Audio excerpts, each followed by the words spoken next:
বিসমিল্লাহির রহমানির রহিম। আসসালামু আলাইকুম। নতুন একটা ভিডিওতে আমন্ত্রণ জানাচ্ছি আপনাদেরকে।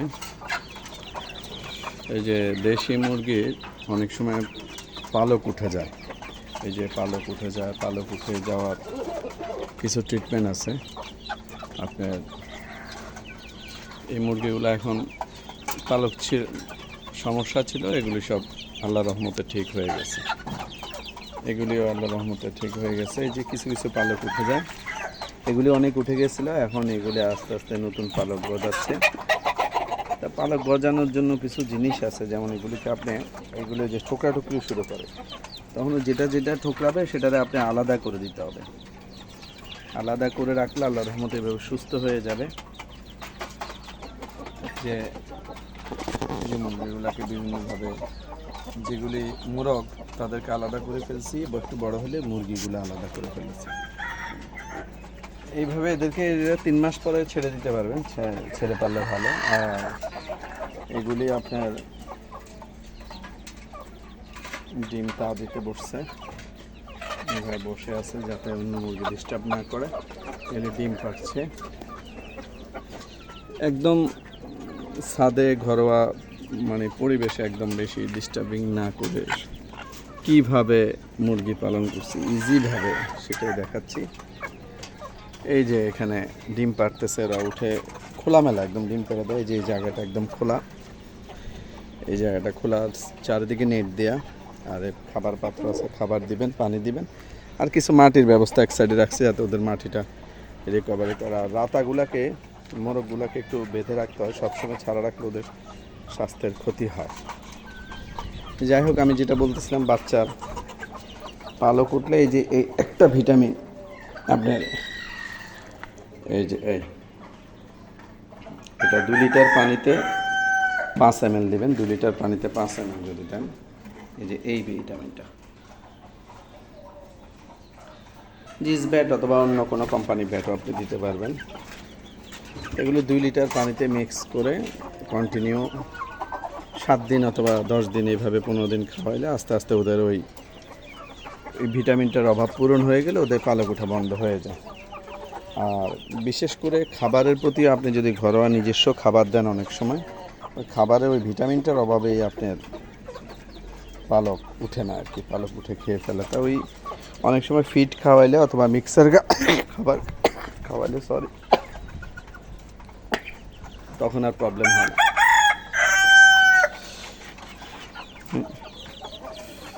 আসলে বাচ্চা মুরগি একটু নিজের থেকে একটু খেয়াল রাখলে, ওদেরকে একটু যত্নবান হলে, আলো রোদ ভালো হলে দেশি মুরগি বাচ্চা সহজে মারা যায় না। ইনশাল্লাহ সব কিছু গোছায় উঠে। আমি আপনার বড় আকারে হলে ওই যে ডিম ফুটানো মেশিন দিয়ে ডিম ফুটাইলে হয়, আমি সেটা করি না। আমি ডিম বিক্রি করে দিই, কারণ খাবারের প্রয়োজন হয়, তাই ডিম বিক্রি করে দিতে হয়। কারণ ডিম বিক্রি না করলে তো আর খাদ্যটা চালাই যেতে পারবে না। আর বাচ্চা আমি শীতকালে বিভিন্ন সময় মাঝে মাঝে ফোটানোর পরে যেগুলি রাতা বাচ্চা হয়, অন্য বাচ্চা হয়, বিক্রি করে দেয়। বেশিরভাগ বিক্রি করে ওদেরকে ইয়া করে। আর এখানে যে মুরগিগুলো এখন ডিম পাড়তেছে, মোরগগুলো আছে, সবই আমার এই ছোটো খামারের, এই ছোটোখাটো খামার। আমার এখানে আপনার জায়গা হবে সব সাতটা, আমি যতটুকু নিয়েছি আপনার 400-450 স্কোয়ার ফিটের মতো। এর মধ্যে আমি এই যে খাঁচাগুলো রাখছি, এই খাঁচাগুলোর উপরে তেরপাল দিয়ে দিছি, তেরপাল দিয়ে যাতে বৃষ্টিতে পানি প্রবলেম না হয়। ভিতরে 2টা পানি যাতে না ঢুকে 2টা জালও দিয়ে দিছি। এইভাবে এদেরকে রাখছে। আর সব রাত্রেবেলা হলে তিরপলটা একটু টেনে দেই, ওই পাশটা একটু ফেলে দেয়।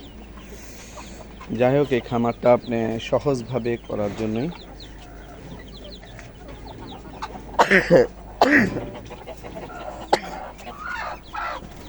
যে বাচ্চাগুলো, এগুলি 2 মাস বয়স দেশি মুরগি, পিওর দেশি মুরগির বাচ্চা। এটাকে আমি একলা বড় করতেছি, এটার গ্রোথ কেমন হয় দেখার জন্য। সিরিয়ালে সময় কোনোটা 10 দিন আগে, 15 দিন আগে, এইভাবে সিরিয়াল রাখা হয়েছে।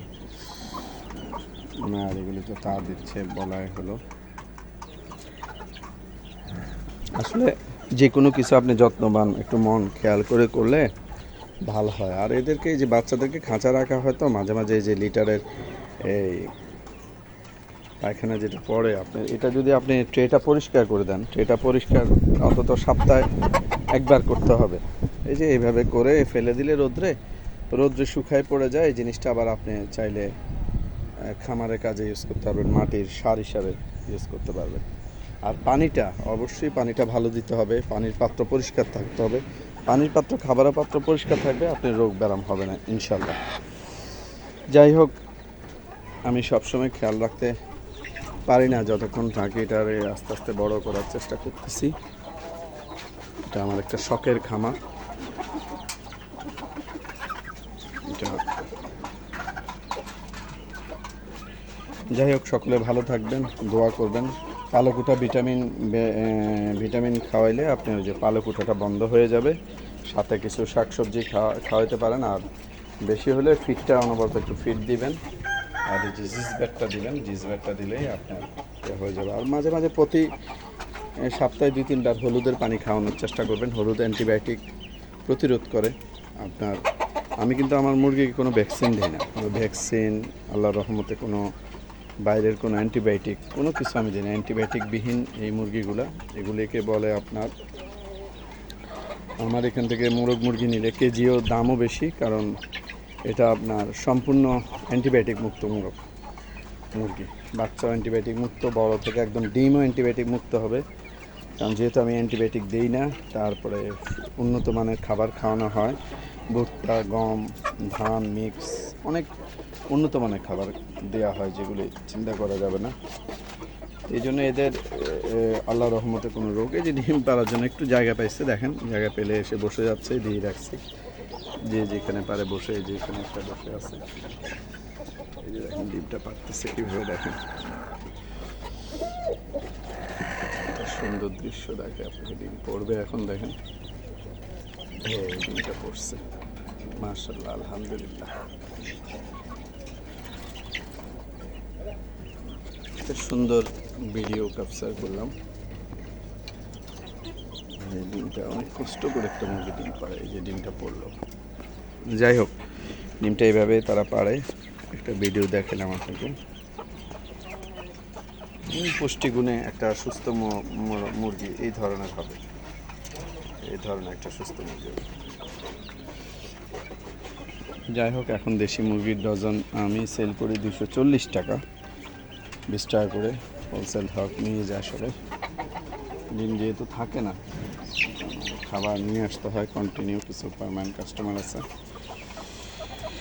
যাই হোক, সকলে দোয়া করবেন, ভালো থাকবেন, সুস্থ থাকার চেষ্টা করবেন, সুস্থ শাকসবজি খাবেন, আপনার নিজে করে খাবেন। আপনার ডিম বলেন, মুরগি বলেন, সব কিছু অ্যান্টিবায়োটিক মুক্ত খাওয়া উচিত। আমাদের তো শরীরে অ্যান্টিবায়োটিক জিনিস সব কিছু, এই জন্য খাবারের ভালো হয় না। দেখছেন সে পশম খেয়ে ফেলে, যে দেখেন, এই যে এই যে এটা হলো ভিটামিনের অভাব। ওকে, ঠিক আছে, সবাই ভালো থাকবেন, দোয়া করবেন। আসসালামু আলাইকুম।